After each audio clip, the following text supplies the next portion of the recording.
9వ అధ్యాయం ఒకసారి 6వ వచనాన్ని నేను చదువుతున్నాను. ఏలయనగా మనకు శిశువు పుట్టెను, మనకు కుమారుడు అనుగ్రహింపబడెను, ఆయన భుజము మీద రాజ్యభారముండును. ఆశ్చర్యకరుడు, ఆలోచనకర్త, బలవంతుడైన దేవుడు, నిత్యుడగు తండ్రి, సమాధానకర్తయగు అధిపతి అని అతనికి పేరు పెట్టబడును. ప్రేమగల మా తండ్రి, మీకు వందనాలు. నువ్వు ఎంతైనా నమ్మదగిన దేవుడు ప్రభా. మమ్మకు మేము నీకు అప్పగించుకుంటుండగా ఈ మాటల్లోని ఆంతర్యాన్ని మేము అర్థం చేసుకొని నువ్వు ఎంత గొప్పవాడవో మేము గ్రహించి నిన్ను ఆశ్రయించుటకు సహాయం చేసి మహిమ పొందుమని యేసు నామమున ప్రార్థించి వేడుకుంటున్నాము తండ్రి. ఆమేన్. హల్లెలూయా. సరే, పోయిన వారం కూడా మనం ధ్యానించాం. ప్రభు అయినటువంటి యేసు క్రీస్తుల వారు పుట్టకంటే ముందే, యేసు ప్రభు పుట్టకంటే ముందే దాదాపుగా 750 సంవత్సరాల ముందు యెషయా అనే ప్రవక్త యేసు ప్రభు జీవితాన్ని కల్లార చూసి, దేవునికి స్తోత్రం, యేసు ప్రభు పుడతాడు, పుట్టిన తర్వాత ఎలా జీవిస్తాడు, ఆయన జీవించిన జీవితాన్ని బట్టి ఆయనకి ఏం పేరు పెడతారో ముందే ప్రకటించాడు. దేవునికి స్తోత్రం. యేసు ప్రభు జీవితం అట, ఆయన ఫస్ట్ ఆశ్చర్యకరుడు అని మనం ధ్యానించాం. ఆయన పుట్టుక ఆశ్చర్యమే, ఆయన పెరగటం ఆశ్చర్యమే, ఆయన చనిపోవటం ఆశ్చర్యమే, ఆయన సమాధి నుంచి లేగటం ఆశ్చర్యమే, చివరికి పరలోకం వెళ్ళటం కూడా ఆశ్చర్యమే. హల్లెలూయా. దాన్ని మనం ధ్యానించాం. రెండవదిగా ఆలోచనకర్త. యేసు ప్రభుల వారు నీకు ఎలాంటి సమస్య ఉన్నా సరే ఆ సమస్య నుంచి బయటికి రావటానికి తగినటువంటి ఆలోచన చెప్పే మంచి స్నేహితుడు ఆయన. అందుకే మిమ్మల్ని దాసులని పిలవకుండా నా స్నేహితులని పిలిచాడు. కారణం ఏంటి అంటే, ఎవరైనా సరే చాలాసార్లు సమస్యలు వచ్చినప్పుడు తన తల్లో, తండ్రో, భార్యనో, లేకపోతే సంఘంలో ఉన్న పాస్టరో చెప్పినటువంటి మాట వినకుండా క్లోజ్ ఫ్రెండ్ ఎవడైతే ఉంటాడో వాడి దగ్గరికి వెళ్ళి సలహా తీసుకుంటుంటాడు. కాబట్టి ఒక వ్యక్తి ఎంత క్లోజ్ ఫ్రెండ్ అంటే యేసుప్రభుల వారు ప్రాణం పెట్టి ప్రేమించినటువంటి స్నేహితుడి ప్రపంచంలో ఎవరు కూడా లేడు, ప్రభువైన యేసుక్రీస్తు ఒక్కడే. అలా ప్రాణం పెట్టి ప్రేమించినటువంటి యేసు ప్రభు దగ్గర నువ్వు మోకరించి ప్రార్థన చేస్తే నీకున్న ప్రతి సమస్య నుంచి బయటికి రావటానికి తగినటువంటి ఆలోచన, సమృద్ధి అయిన జ్ఞానాన్ని ఇస్తాడని మనం పోయిన వారం ధ్యానించాం. దేవునికి స్తోత్రం. ఈరోజు ఆయన బలవంతుడైనటువంటి దేవుడు. హల్లెలూయా. దేవుళ్ళు, దేవతలు అనబడిన వారు ఈ లోకంలో చాలా మంది ఉన్నారు. హల్లెలూయా. దేవుళ్ళు, దేవతలు అనబడిన వారు ఈ లోకంలో చాలా మంది ఉన్నారు. ఇప్పుడు కూడా ఆ దేవుడని చెప్పుకునే మనుషులు కూడా ఉన్నారు. నేను దేవుణ్ణి. హల్లెలూయా. ఒక వ్యక్తి వ్యాపారం చేస్తూ ఉన్నాడు. వ్యాపారం చేసేటటువంటి వ్యక్తి ఎవరి కొరకైతే వ్యాపారం చేస్తున్నాడో వాళ్ళకు నేను దేవుణ్ణి అని చెప్పుకుంటున్నాడు. ఆ టైటిల్ పెట్టి నేను ఆశ్చర్యపోయాను. హల్లెలూయా. పేరు చెప్పదలుచుకోలేదు నేను. తను మళ్ళీ ఇటు యేసయ్య దగ్గరికి వచ్చి మంచి పాటలు పాడతాడు, మళ్ళీ అటు వెళ్ళి అన్యుల దగ్గరికి కూడా ఆయన బిజినెస్ ముఖ్యం. ఆయన బిజినెస్ ముఖ్యం. కస్టమర్లు కూడా దేవుళ్ళేనట, ఆ కస్టమర్లకి ఈయన కూడా దేవుడేనట. హల్లెలూయా. అందుకంటారు కస్టమర్ దేవుళ్ళకు బోర్డు పెడతారు కదా, కిరాణా కొట్టు పెట్టుకున్నారనుకోండి, కస్టమర్ దేవుళ్ళకు ఆహ్వానం. వచ్చే కస్టమరే దేవుడైతే ఇంకా నువ్వు కూడా అలాంటి కస్టమర్ ఇంకో దగ్గరికి వెళ్ళిపోతే నువ్వు దేవుడు అయిపోతావు కదా అన్నా. మనుషుల జ్ఞానం డిఫరెంట్గా ఉంటుంది. అయితే మనుషులందరికీ దేవుడు అనేవాడు ఉన్నాడనే విషయం తెలుసు. మన యేసు ప్రభుని గురించి ఆయన పుట్టకంటే ముందే ఆయన ఎంత బలవంతుడైనటువంటి దేవుడో యెషయా ముందే ప్రకటించాడు. 750 సంవత్సరాల ముందే యేసు ప్రభు ఆయనకు ఆలోచనకర్త అనే పేరు పెడతారు. 100% ఆయనకు తగింది. మూడోది అన్నాడు ఆయన బలవంతుడైనటువంటి దేవుడు.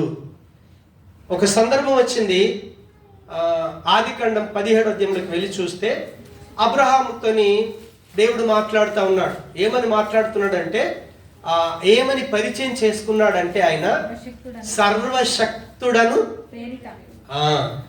సర్వశక్తి. దేవునికి స్తోత్రం. మన పితరులకు దేవుడు తనను పరిచయం చేసుకునేటప్పుడు ఏమని పరిచయం చేసుకున్నాడంటే సర్వశక్తుడు. మనం పోయిన వారం చూసాం. యెషయా 11వ అధ్యాయంలో ఏం చూసాం తెలుసా? యెహోవా దేవుడిలో ఏ ఆత్మ అయితే ఉన్నాయో యేసు ప్రభులో కూడా, యెహోవా దేవుడు ఎంత పరిశుద్ధుడో యేసు ప్రభు కూడా అంతే పరిశుద్ధుడు. యెహోవా దేవుడు ఎంత శక్తిమంతుడో యేసు ప్రభు కూడా అంత శక్తిమంతుడు. ఆయన బలవంతుడైన దేవుడని యెషయా ముందే ప్రవచించి చెప్పేశాడు. నిజంగా ఆయనకి బలం ఉందా? అంత బలం అని మనం ఆలోచన చేస్తే, ఒక వ్యక్తికి ఉన్నటువంటి బలం, సపోజ్ మొన్న వరదలు వచ్చాయి. వరదలు వచ్చినప్పుడు ఒక ఫ్రెండ్ బిలీవర్ జస్ట్ ఈ సఫీర్ మార్కెట్ బ్యాక్ సైడ్లో బిల్డింగ్లు ఉన్నాడు. తన కార్లు అండర్ గ్రౌండ్లో ఉన్నాయి. వాటర్ వస్తుందని ఆయనకు అర్థమైపోయింది.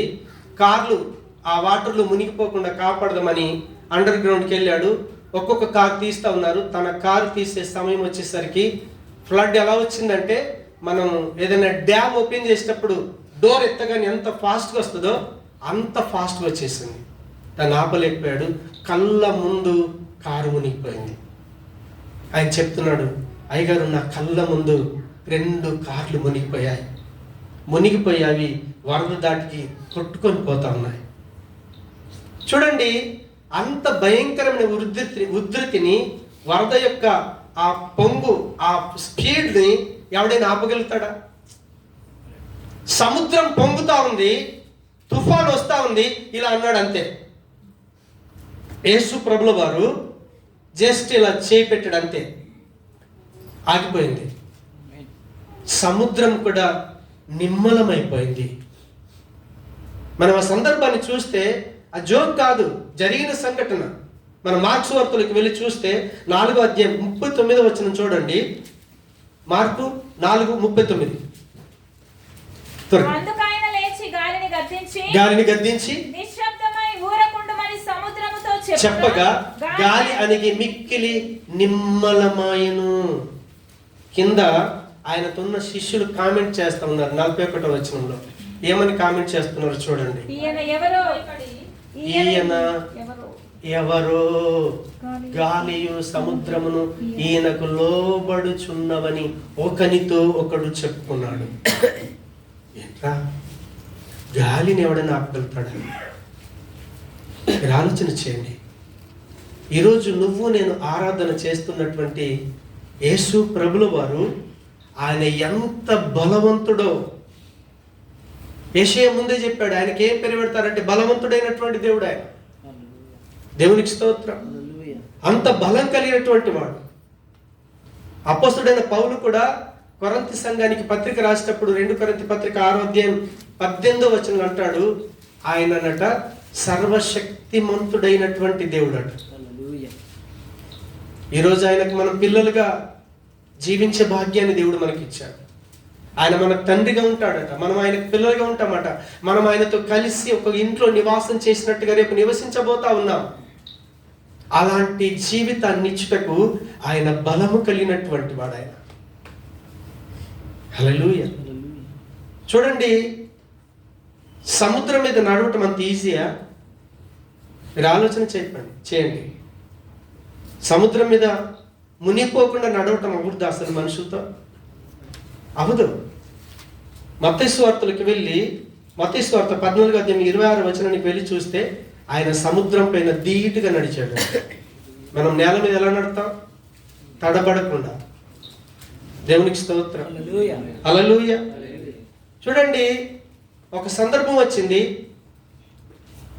ఎవడైనా చచ్చిపోయిన లేపగలుగుతాడా? ఎంత బలం కావాలి? చచ్చిపోయిన వ్యక్తిని లేపటానికి ఎంత బలం కావాలి ఆ మనిషికి? అక్కడున్న ఇజ్రాయెల్ ప్రజలందరికీ తెలుసు మరియా యోసేపుల కొడుకు యేసుక్రీస్తు అని. యోహాను సువార్త 11వ అధ్యాయంలోకి వెళ్ళి మనం 44వ వచనం చూస్తే, లాజరు చచ్చిపోయాడు, సమాధి చేయబడ్డాడు, అంతా చుట్టేసి లోపల పెట్టేశారు. లాజరు బయటికి రాన్నాడు అంతే. ప్రాణం వచ్చేసింది. ఎలా కట్లతో పడుకోబెట్టారో బాడీతో సహా బయటకు వచ్చేసాడు. చూడండి, డోర్లు వేసి ఉన్నాయి, లాక్ ఉంది. యేసు ప్రభు చనిపోయిన దినాల్లో ఎవరైనా సరే యేసు ప్రభు పేరు చెప్పుకొని ఆయన శిష్యుడని ఎవరెవరైతే తిరిగారో వాళ్ళందరూ కూడా క్రీస్తును చంపేశారు కాబట్టి మమ్మల్ని కూడా చంపేస్తారని వాళ్ళు భయపడి ఒక సందర్భంలో అపొస్తలుల ఇంట్లో దాక్కుని ఉన్నారు, లాక్ వేసుకున్నారు, ఎవరూ రాకుండా. యోహాను సువార్తలకు వెళ్ళి ఒకసారి చూడండి, 20వ అధ్యాయం 19వ వచనానికి వెళ్ళి చూస్తే తలుపులు వేసినట్టున్నాయి, తలుపుల నుంచి వచ్చేసాడు ఆయన. ఆదివారం సాయంకాలంలో శిష్యులు యూదులకు భయపడి తాము కూడి ఉన్న ఇంటి తలుపులు మూసుకొని ఉండగా యేసు వచ్చి మధ్యన నిలిచి నీకు సమాధానము కలుగును గాక. వాళ్ళు ఆశ్చర్యపోయారు, ఏంటో తలుపులు వేసినట్టే ఉన్నాయి. ఇంకా ఆయన ఎంత బలవంతుడో తెలుసా? ప్రాక్టికల్ లైఫ్లోకి వెళ్తే యేసు ప్రభు చనిపోయాడు, తిరిగి లేచాడు, అందరికి కనిపించాడు, వెళ్ళిపోయిన తర్వాత కొద్ది రోజులకే పేతురు యోహాన్లు టెంపుల్కి వెళ్ళారు, శృంగారం అనే దేవాలయం దగ్గరికి. వెళ్ళిన తర్వాత ఒక వ్యక్తి అడుక్కోవటానికి కూర్చున్నాడు, పుట్టుకతోని కుంటివాడు. యేసు నామంలో లే అన్నారు, అంతే. యేసు ప్రభు కూడా లేడు అక్కడ, జస్ట్ యేసే పేరు చెప్పారు అంతే. వాడు లేచి నిలబడ్డాడు. ఆయన ఎంత బలము కలిగినటువంటి వాడు ఆయన. మనం ఆరాధన చేస్తున్నటువంటి ప్రభుల వారు ఆయన ఆశ్చర్యకరుడే కాదు, ఆలోచనకర్తనే కాదు, ఆయన బలవంతుడైనటువంటి దేవుడు. నువ్వేదైనా బలహీనతలో పడిపోతా ఉంటే నిన్ను విడిచిపెట్టి అసమర్థుడు కాదు ఆయన. చాలాసార్లు దేవుణ్ణి తక్కువ వేసి అంచనా మన మనుషులని ఎక్కువ వేస్తూ ఉంటాం. దేవుడికి తక్కువ స్థాయి ఇచ్చి డబ్బుకి ఎక్కువ స్థాయి ఇస్తూ ఉంటాం. అందుకే డబ్బును ప్రేమించేవాడు దేవుడి దగ్గరికి రాలేడు, దేవుడి బలాన్ని కూడా పొందుకోలేడు. దేవుని బలాన్ని చూసేవాడు డబ్బు బలం, హోదా బలం, ఉద్యోగ బలం ఏది చూడడు. దేవునికి స్తోత్రం, హల్లెలూయా. మనం ఆరాధించే ప్రభుల వారు ఆయన బలవంతుడైనటువంటి దేవుడు, ఆలోచనకర్త. మూడోది అన్నాడు బలవంతుడైన దేవుడు. నాలుగోది ఏమంటాడంటే నిత్యుడగు తండ్రి. ఒకసారి మీకా 5:2లోకి వెళ్ళి చూస్తే, మీకా 5:2లోకి వెళ్ళి చూస్తే ఆయననట ఎలాంటి వాడో చెప్తా ఉన్నాడు, అక్కడ వర్ణిస్తా ఉన్నాడు. బెత్లెహేము ఎఫ్రాతా యూదా వారి కుటుంబములో స్వల్ప గ్రామమైనను నా కొరకు ఇశ్రాయేలులను ఏలబోవాడు నీలో నుండి వచ్చును. పురాతన కాలము మొదలుకొని శాశ్వత కాలము ఆయన ప్రత్యక్షమగుచుండెను. పురాతన కాలము మొదలుకొని శాశ్వత కాలము వరకు ఆయన ప్రత్యక్షమగుచుండెను. జేమ్స్ పాస్టర్ ఎన్ని రోజులు ఇక్కడ ప్రత్యక్షమవుతాడు? మీరు చెప్పాలి. నేను ఇక్కడ ఉన్నన్ని రోజులే కదా, అవునా కదా? ఇంకెన్ని రోజులు ఉంటానో తెలియదు, అవునా? కానీ యేసుప్రభు జీవితం చూడండి, ఆయన ఎలాంటి వాడో ముందే చెప్తా ఉన్నాడు. పురాతన కాలము మొదలుకొని, పురాతన కాలం అంటే మనం ఏమంటాం, మా తాతలు అన్నాడు అని చెప్పుకుంటాం కదా. అప్పటి నుంచి నువ్వెంత పురాతనం, ఎంతకన్నా వెనకకు వెళ్ళు, అప్పటి నుంచి శాశ్వత కాలము అన్నాడు. నిత్యుడగు తండ్రి అంటే హెబ్రీ భాషలో దానికి అర్థం ఏంటిదంటే నిత్యముగా ఉండువాడు, ఎప్పుడు ఉండువాడు. దేవునికి స్తోత్రం, హల్లెలూయా. ఆయన ఎప్పుడు కూడా ఉండేటటువంటి వాడు. ఒక సందర్భం వచ్చింది, యేసు ప్రభుల వారు వెళ్ళి డిస్కస్ చేస్తా ఉన్నాడు. ఎవరితోనో తెలుసా? మీరు యోహాను సువార్త 8వ అధ్యాయం తర్వాత ఇంటికి వెళ్ళి చదువుకోండి. ఆయన డిస్కస్ చేస్తూ ఇజ్రాయెల్ ప్రజలందరూ కూడా ఎవరిని టార్గెట్ చేసి మా తండ్రి అని చెప్పుకుంటారు? అబ్రహాం. దేవునికి స్తోత్రం. ఇజ్రాయెల్ ప్రజలు ఎందుకు అబ్రాహాము తండ్రి అని అంటారు చెప్తారా?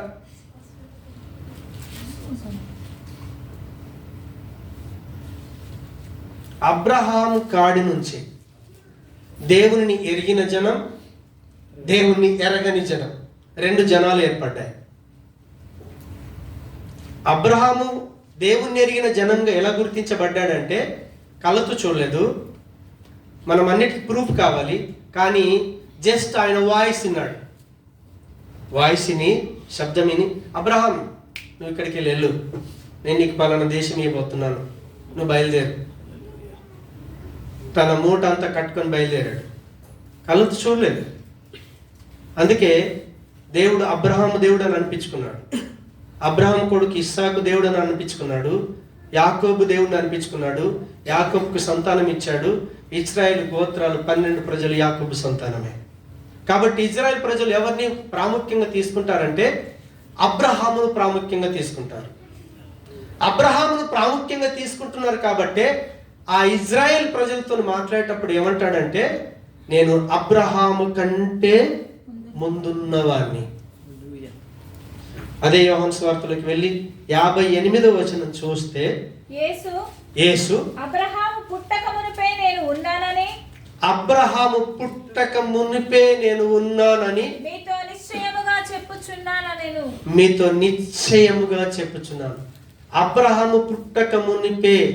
అబ్రహాం పుట్టి ఎన్ని సంవత్సరాలు అవుతుంది చెప్తారా? ఆదాము పుట్టి 6000 సంవత్సరాల పని అయిపోయింది. ఓకేనా? అబ్రహాము నుంచి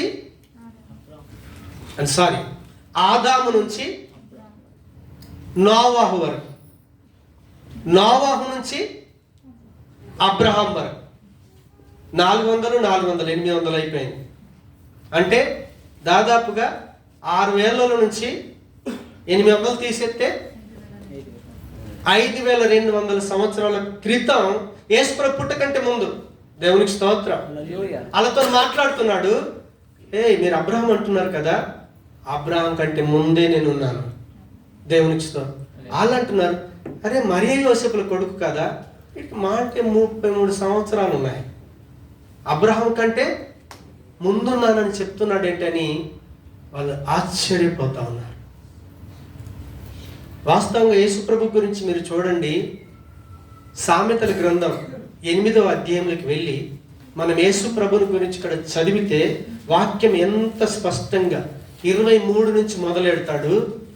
23వ వచనం నుంచి మొదలుపెట్టి కిందికి వచ్చేసరికట, దేవుడు చూడండి ఆకాశాన్ని స్థిరపరిచినప్పుడు, ఆకాశం నుంచి మేఘాల నుంచి నీళ్ళు వస్తాయి కదా, జలధారలు, నీళ్ళని ఏర్పాటు చేసి సముద్రాన్ని ఏర్పాటు చేసి ఆ సముద్రం కూడా బయటికి రాకుండా వాటికి ఇసుకను సరిహద్దు చేసి, వీటన్నిటినట కొండలు ఎలా ఉండాలి, గుట్టలు ఎలా ఉండాలి, భూమి ఎలా ఉండాలి, సమస్తమును ఆయన చెక్కాడట. ప్రధాన శిల్పి అయి, ఒక శిల్పకారుడు విగ్రహాన్ని చెక్కినట్టుగా ఈ సృష్టి అంతా చెక్కినటువంటి ప్రధానమైనటువంటి శిల్పకారుడు ప్రభు అయినటువంటి యేసుక్రీస్తుల వారిని వాక్యం సెలవిస్తా ఉంది.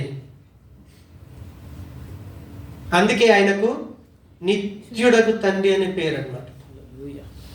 ఆయన పురాతన కాలం మొదలుకొని శాశ్వత కాలం వరకు ప్రత్యక్షమగుచుండువాడు, కనిపిస్తూ ఉంటాడు అంతే. దేవునికి స్తోత్రం. హల్లెలూయా. ఆ తర్వాత అన్నాడు,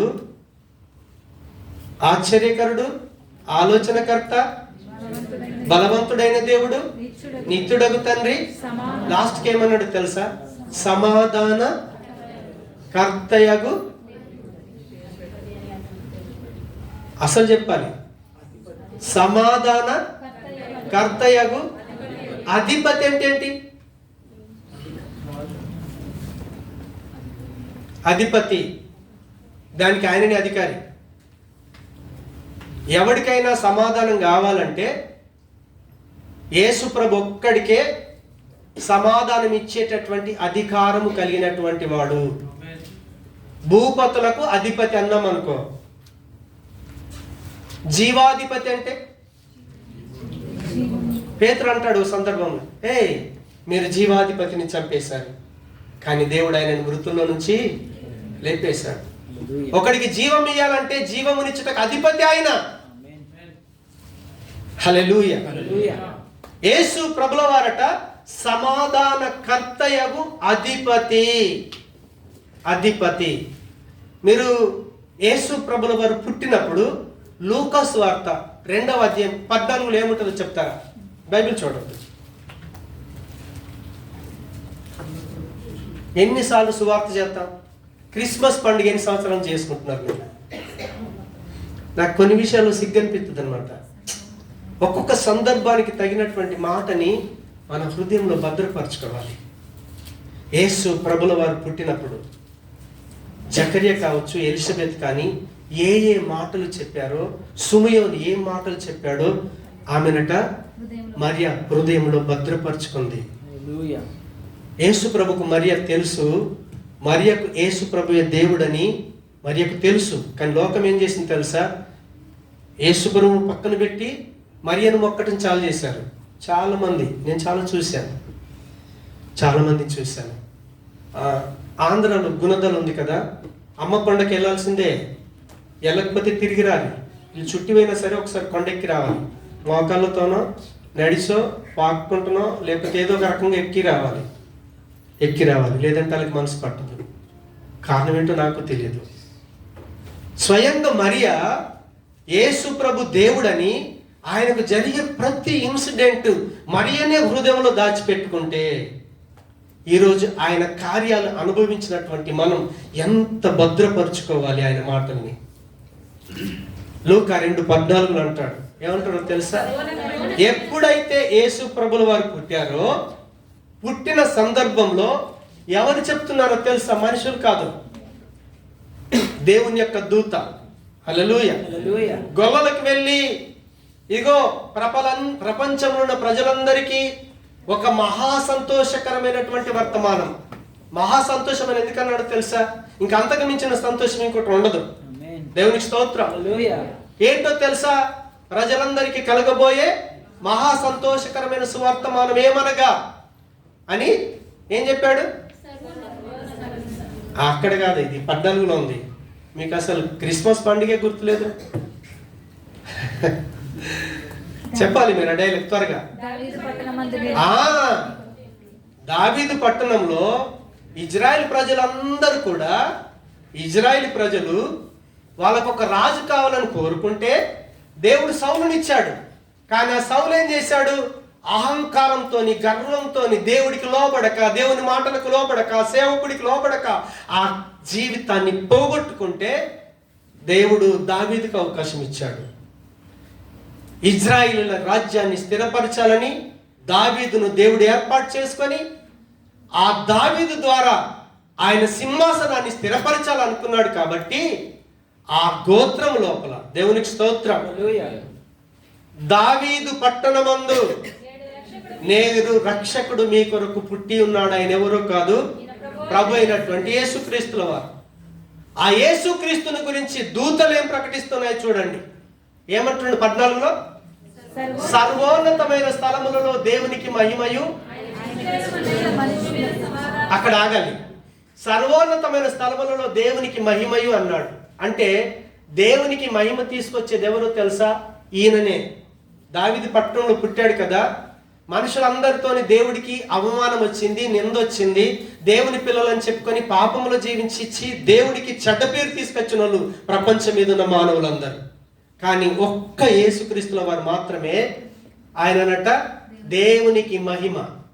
ఆయన దేవుడికి మహిమయే కాదు, ఎవరైతే ఆయనకు ఇష్టపడుతూ ఉన్నారో, ఇక్కడ అంటున్నాడు, ఆయనకిష్టులైన మనుషులకు ఇదే భూమి మీద సమాధానము కలుగును గాక.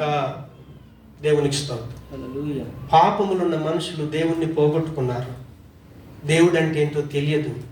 దేవుడు తెలియక మనుషులు ఏం చేశారంటే, దేవుడు ఇలా ఉంటాడేమో అలా ఉంటాడేమో అని దేవునికి రూపాలిచ్చి, దేవునికి ఆకారాలిచ్చి, ఆ ఆకారాల్ని తమ కళ్ళ ముందు పెట్టుకొని ఇవే దేవుళ్ళని ఆరాధన చేస్తూ ఉంటే తండ్రి అయినటువంటి దేవుడికి మీకు ఎంతమంది పిల్లలు ఉన్నారో నాకు తెలియదు. పిల్లలు ఉన్నారు చేతెత్తండి. మీ పిల్లలు మిమ్మల్ని తండ్రి అని పిలవకుండా పక్కింటోని తండ్రి అని పిలిస్తే మీకు సంతోషం కదా? సంతోషమా? నరికెత్తండ్రే అంటాం. కన్నది నేను రా, నా రక్తం పంచుకొని పుట్టామని చెప్తాం. అలా మనమందరం ఆరాధించాల్సిన దేవుణ్ణి ఆరాధించకుండా మనలో ఉన్న పాపం దేవునికి దూరం చేస్తే యేసు ప్రభు ఏం చేశాడో తెలుసా? ఏ పాపం అయితే మనుషులను దూరం చేసిందో ఆ పాపము నుంచి విడిపించి తిరిగి మళ్ళీ అదే దేవుడితో ఈ మనుషులందరూ ఏదైతే దేవుడు దేవుడు అని చెప్పుకుంటున్నారో, ఈ మనుషులందరికీ ప్రాణమును, ఆత్మను, శరీరాన్ని ఇచ్చిన దేవుడు ఏ దేవుడైతే ఉన్నాడో ఆ దేవుడితో మళ్ళీ చక్కటి సంబంధమును మళ్ళీ చేయి కలిపేశాడు ఆయన. దేవునికి స్తోత్రం. ఇటు దేవుడు అటు మనుషులు మధ్యలో నిలబడి యేసుప్రభు ఏం చేశాడంటే మన చేతులు తీసుకొని దేవుడితోని కలిపేశాడు. మళ్ళీ దేవుడికి మనకు సంబంధం ఏర్పడ్డది, మనల్ని సమాధానపరిచాడు. అందుకే యేసు ప్రభు పుట్టినప్పుడే దేవుని యొక్క దూత చెప్తా ఉన్నాడు. ఏం చెప్తున్నాడు తెలుసా? ఆయననట దేవుడికి మహిమ తీసుకొస్తాడు. ఈ భూమి మీద మనుషులందరూ దేవుడికి అవమానం తీసుకొచ్చి కోపం తీసుకొచ్చారు. కానీ యేసు ప్రభుల వారు ఇదే మానవులు ఏ దేవుని స్తుతించలేకపోయారు, ఏ దేవుణ్ణి తెలుసుకోలేకపోయారు, ఏ దేవుణ్ణి తెలుసుకోకుండా పాపం మనుషులను పాడు చేసిందో ఆ పాపము నుంచి విడిపించి తిరిగి దేవుడితో కలిపేటటువంటి అధికారం ఓన్లీ యేసు ప్రభుల వారికి మాత్రమే ఉంది. ఇంకా మీరు ఎక్కడికి వెళ్ళినా దేవుణ్ణి కలుసుకోలేరు. ఏ దేవత దగ్గరికి వెళ్ళినా, ఏ దేవుళ్ళ దగ్గరికి వెళ్ళినా నిజమైనటువంటి దేవుణ్ణి మీరు కలుసుకోలేరు. యేసు ప్రభు దగ్గరికి ఎప్పుడైతే మనం వస్తామో నిజమైన దేవుణ్ణి కలుసుకుంటాము. అందుకే యెషయా చెప్తున్నాడు, ఆయననట సమాధానమునకు కర్త అయినటువంటి అధిపతి, అధికారము కలిగినటువంటి వాడు. యేసు ప్రభు ఇంకా పుట్టని లేదు. హల్లెలూయా. గర్భంలో ఉన్నాడు. మరియమ్మ గర్భంలో ఉంటే ఎలిజబెత్ దగ్గరికి వెళ్ళింది మరియమ్మ. ఎలిజబెత్ దగ్గరికి వెళ్ళినప్పుడు ఎలిజబెత్ యొక్క భర్త పేరేంటో చెప్తారా? జకరియా. మీరు లూకాసు వార్త 1:79 చూడండి. లూకాసు వార్త 1:79 త్వరగా. మన పాదములను సమాధాన మార్గంలోనికి నడిపించున్నట్లు, మన పాదములను సమాధాన మార్గములోనికి నడిపించున్నట్లు అన్నాడు. చీకట్లోని మరచాయలో కూర్చుని వారికి వెలిగించుటకై ఆ మాత్మ్యంను బట్టి పైనుండి ఆయన మనకు అరుణోదయ దర్శనం అనుగ్రహించెను. జకరియా ప్రవచనం చెప్తా ఉన్నాడు. ఏంటో తెలుసా? యేసు ప్రభు గురించి ఆయన అంటున్నాడు, మన పాదములను సమాధాన మార్గములోనికి నడిపించున్నట్లు అన్నాడు. మన పాదాలు ఎప్పుడైతే వెళ్తాయి తెలుసా? మరే నువ్వు తప్పు చేసావని అన్నాం అనుకో, నీకెవడు చెప్పాడని అడుగుతాం. ప్రూఫ్ ఉందా అని అడుగుతాం. చేసింది మనమే. తప్పు చేస్తాం, కానీ మళ్ళీ ఏం చేస్తాం? ప్రూఫ్ ఉంటే ఏం చేస్తాం? దొరికిపోయానని ఎడతాం. ప్రూఫ్ లేకపోతే కాలర్ ఎగిరేస్తాం. అవునా కదా? అమ్మ నువ్వు తప్పు చేసావట అని అన్నాను అనుకో, ఎవడు చెప్పాడు నీకు? నీ దగ్గర ప్రూఫ్ ఉందా అంటాం. చూపించామనుకో, అప్పుడు ఏం చేస్తాం? దొరికిపోయానని ఏడతాడు తప్ప పశ్చాత్తాపడడు. హల్లెలూయా. మనుషుల స్వభావం ఏంటో తెలుసా? దొంగతనం చేస్తే దొరికిపోయానని ఏడతాడు. నిజంగా ఏడితే మళ్ళీ దొంగతనం చేస్తాడా? దొరికిపోయానన్న బాధని వాడికి ఎక్కువ, కానీ నిజంగా నేను తప్పు చేశాననే బాధ వాడిలో ఉండదు. కానీ యేసు ప్రభు ఏం చేశాడో తెలుసా? ఇలా బతుకుతున్నటువంటి మన బ్రతుకుల్ని ఎక్కడికి నడిపిస్తాడట ఆయన? మన పాదములను సమాధాన మార్గములోనికి నడిపించున్నట్లు. దేవుడు ఏం చేశాడో తెలుసా? ఈ ప్రపంచంలో మనుషులందరినీ మంచిలోకి తీసుకురావటానికి దేవుడు ఎన్నో ప్రయత్నాలు చేశాడు, ఎన్నో కార్యాలు చేశాడు. చివరికి తన ప్రజలను కాపాడుకోవటానికి ధర్మశాస్త్రం ఇచ్చాడు. ఎన్ని చేసినా మనుషుల జీవితంలో మార్పు రావట్లేదు. చివరికి ఆయన ఏం చేశాడంటే, ఈ మనుషులు మారాలి, వాళ్ళ జీవితాలు మారాలి, వాళ్ళు మారాలి అంటే వాళ్ళ లోపల పశ్చాత్తాపం రావాలంటే అలాంటి స్థితిలోకి నడిపించుటకు శక్తి కలిగిన వాడు ప్రభు అయినటువంటి యేసుక్రీస్తు ఒక్కడే. కాబట్టి ఆయన దగ్గరికి ఎప్పుడైతే మనం వస్తామో మన లోపల ఏమొస్తుందో తెలుసా? నిజమైన పశ్చాత్తాపం. పాపులు పరిశుద్ధులు అవుతారు. ఈరోజు వ్యభిచారులు మారిపోతున్నారు, దొంగలు మారిపోతున్నారు, అబద్ధీకులు మారిపోతున్నారు, తాగుబోతులు మారిపోతున్నారు. కారణం ఏంటో తెలుసా? ప్రభా, నేను తాగుతున్నది తప్పే, ప్రభా నేను చేస్తున్నది పాపమేనని పశ్చాత్తాపడి దేవుడితో కలిసిపోయేటటువంటి జీవితంలోకి మనల్ని నడిపించుట కొరకే ప్రభు అయిన యేసుక్రీస్తు లోకానికి వచ్చాడు. కానీ మన మతాలు కులాలు మార్చడానికి రాలేదు. ఆ సత్యం జకర్యా చెప్తా ఉన్నాడు. యేసు ప్రభు వచ్చింది ఎందుకో తెలుసా? మన పాదములను సమాధాన మార్గంలోకి నడిపించుట కొరకే యేసు ప్రభును దేవుడు పంపించాడు. దేవునికి స్తోత్రం, హల్లెలూయా. అందుకే అక్కడ అంటాడు, యోహాను సువార్త 14:27 ప్రభు అయిన యేసుక్రీస్తు స్వయంగా చెప్తున్నటువంటి మాట ఏంటంటే, యోహాను సువార్త 14:27 త్వరగా, శాంతి మీకు అనుగ్రహించి వెళ్ళుచున్నాను, శాంతిని మీకు అనుగ్రహించి వెళ్ళుచున్నాను, నా శాంతిని మీకు అనుగ్రహించి వెళ్ళుచున్నాను. శాంతి అనే మాటకు కిందేమిచ్చాడో తెలుసా? సమాధానము.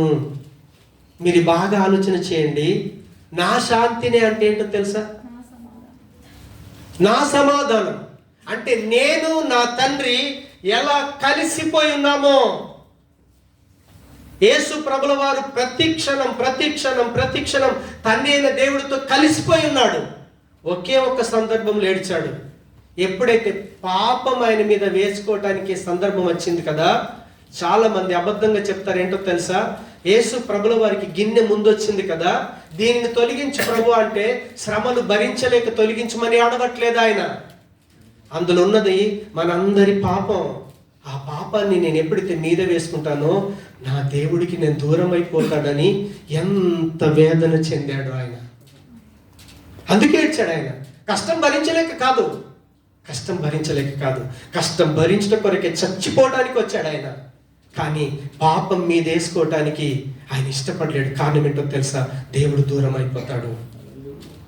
యేసు ప్రభు ఏ రీతిగా అయితే తండ్రి ఆయన ఇద్దరు కలిసి ఉన్నారు, యేసు ప్రభుల వారు తండ్రి అయిన దేవుడు ఏ రీతి కలిసి ఉన్నారో అలాంటి సమాధానమే దేవుడు మనకి ఇచ్చి వెళ్ళటానికి వచ్చాడు. ప్రభు మనకి ఇచ్చి వెళ్ళొచ్చాడు.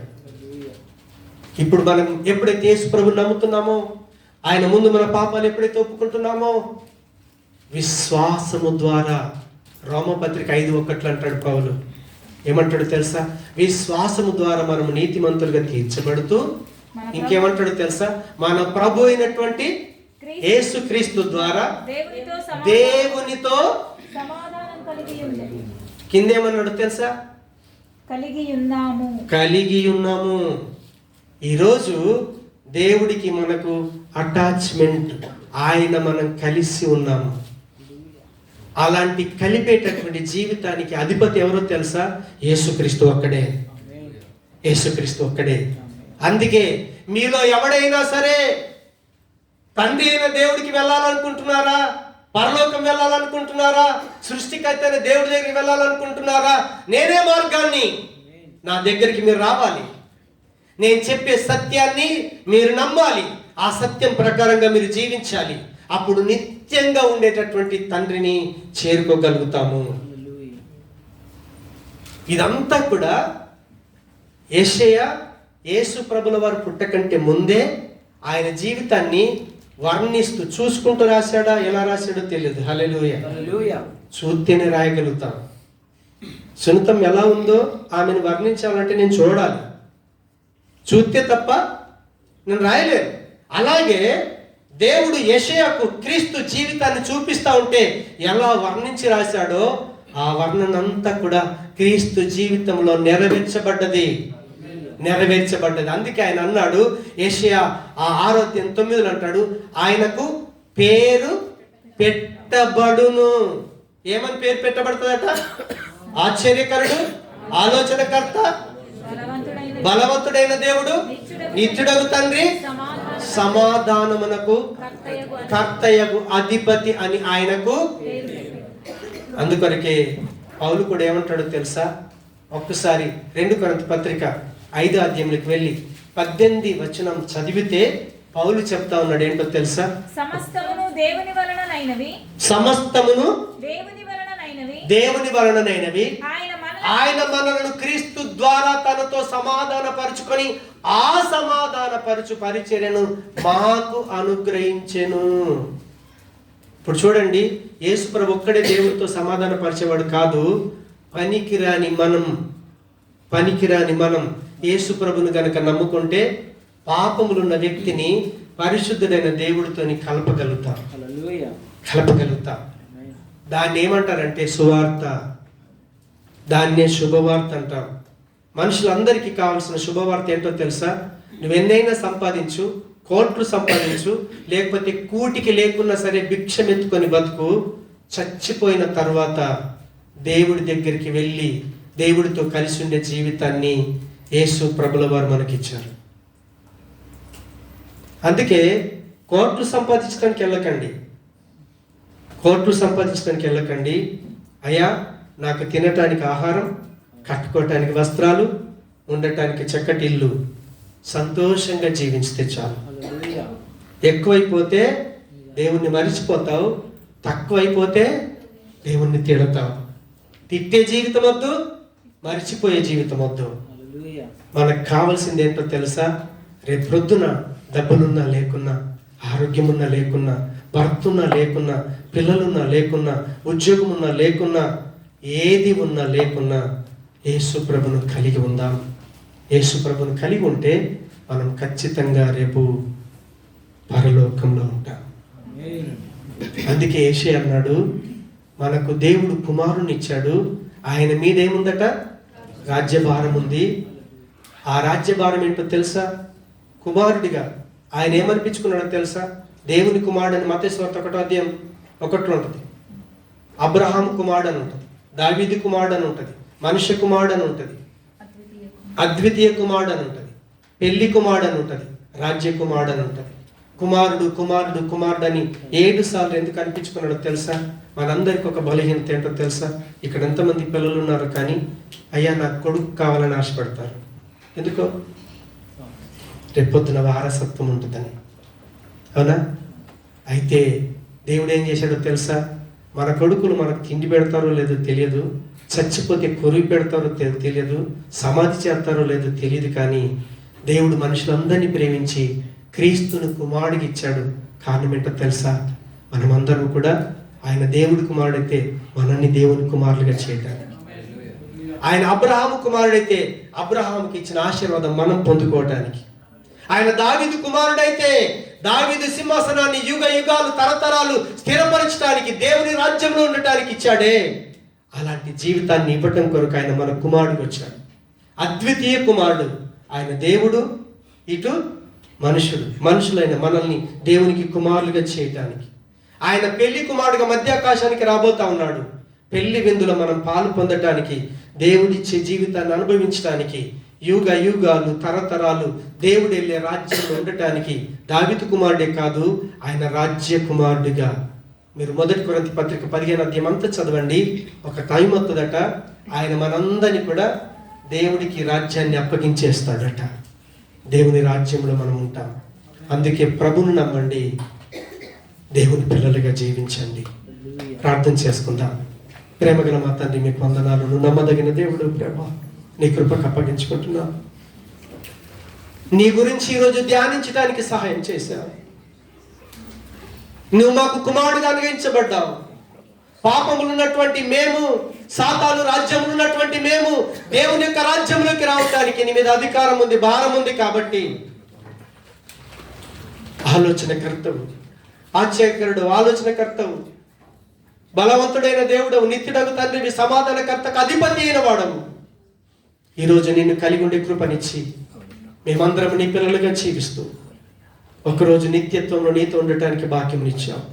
ఎంతమంది బిడ్డలు ప్రభా ఇంకా నిన్ను ఎరగని స్థితిలో ఉన్నారో వారు ఎరుగుట కొరకు వారి హృదయాలు తెరిచి నిత్యత్వంలో నీ బిడ్డలు జీవించడానికి సహాయం చేసి మీరు మహిమ పొందమని యేసు నామమున ప్రార్థిస్తున్నాను తండ్రి. ఆమేన్.